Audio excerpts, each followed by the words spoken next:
சென்னை புத்தக திருவிழாவை விரிவாக மக்களிடம் கொண்டு சேர்க்கிறது புதிய தலைமுறை. அதன் ஒரு பகுதியாக புதிய புத்தகங்களில் கவனிக்க வேண்டியவற்றை தினமும் பட்டியலிடுகிறோம். வாருங்கள் பார்க்கலாம்.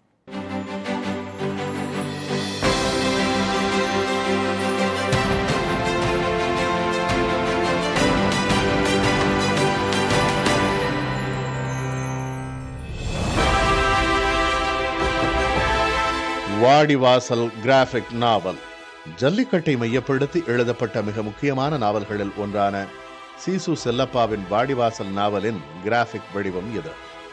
நாவலை தழுவி கிராஃபிக் பிரதியை பெருமாள் முருகன் எழுத அதற்கேற்ப உயிரோட்டமான ஓவியங்களை உருவாக்கி நூலை வடிவமைத்துள்ளார் அப்புபன். இந்த கிராஃபிக் நாவலை காலச்சுவடு பதிப்பகம் வெளியிட்டுள்ளது. 100 பெண்கள் 100 சிறுகதைகள், வெகுஜன இதழ்கள் தொடங்கி தீவிர இலக்கிய இதழ்கள் வரையில் வெளியான 100க்கும் மேற்பட்ட பெண் எழுத்தாளர்களின் தேர்ந்தெடுக்கப்பட்ட சிறுகதைகள் அடங்கிய தொகுப்பு இது. தமிழ் பெண்களின் உலகத்தை, தமிழ் பெண் எழுத்தாளர்களின் இலக்கிய பங்களிப்பை ஆழமாக புரிந்து கொள்ள உதவும் ஆவணமாக இந்த புத்தகம் வெளிவந்துள்ளது. கதைகளை தேர்ந்தெடுத்து தொகுத்துள்ளார் பேராசிரியர் இரா பிரேமா. இந்த புத்தகத்தை ஹெர்ஸ்டோரிஸ் பதிப்பகம் வெளியிட்டுள்ளது. தோழர் காந்தி. பெரியார், அம்பேத்கர், காந்தி ஆகிய தலைவர்கள் வாழ்ந்த காலத்தில் அவர்களுடன் இந்திய பொதுவுடைமை இயக்க முன்னோடிகள் முரண்பட்டனர். ஆனால் இன்றைய இடதுசாரிகள் அம்பேத்கரிய, பெரியாரிய இயக்கங்களுடன் பல விஷயங்களில் இணைந்து பயணிக்கின்றனர். அதேபோல் காந்தியையும் அவர்கள் வரித்துக் கொள்ள முடியும் என்பதை விளக்குகிறார் நூலாசிரியர் ஆர் பட்டாபிராமன்.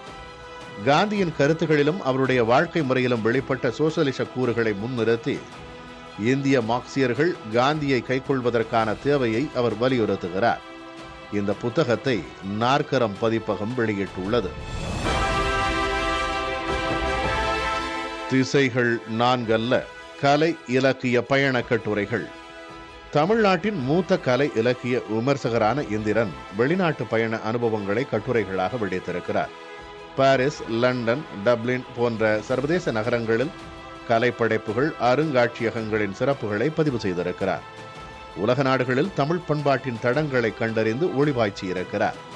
சிற்பக்கலை தொடர்பான நுணுக்கமான விவரணைகளும் புகழ்பெற்ற ஓவியர்களின் பேட்டிகளும் இந்நூலில் இடம்பெற்றுள்ளன. யாழி பதிவு இப்புத்தகத்தை வெளியிட்டுள்ளது.